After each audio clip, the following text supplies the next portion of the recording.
नमस्कार जय जगन्नाथ मो निरुपमा ए विश्व केते सुंदर। हाँ आज्ञा केते रंगमय।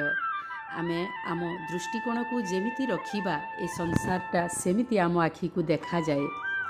मु सबुबेले भगवान को प्रार्थना करे समस्तक मनरु क्लेश दूर हो जाऊ, अहंकार दूर हो जाऊ, घृणाभाव दूर हो जाऊ, समस्तक मन मधुमय हो जाऊ, आनंदतार शीतलतारे छाई जाऊ।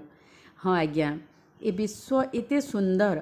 आमे जदि सुंदरतार दृष्टिकोण नहीं कि देखिबा ताहेले अत्यंत हृदय स्पर्शी, अत्यंत मनोरम।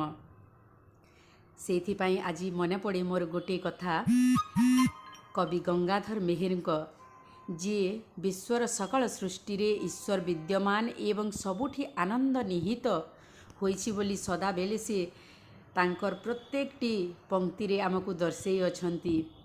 विश्व मधुमय स्रष्टांक मधुमय सृष्टि बोली कवि गंगाधर मेहेर निज प्राण रे उपलब्धि करिथिले।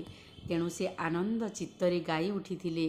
विश्व देख मधुमय रे जीवन, विश्व देख मधुमय, मधुर झरण करिब हरण, तो पाप मरण भय रे जीवन। विश्व देख मधुमय।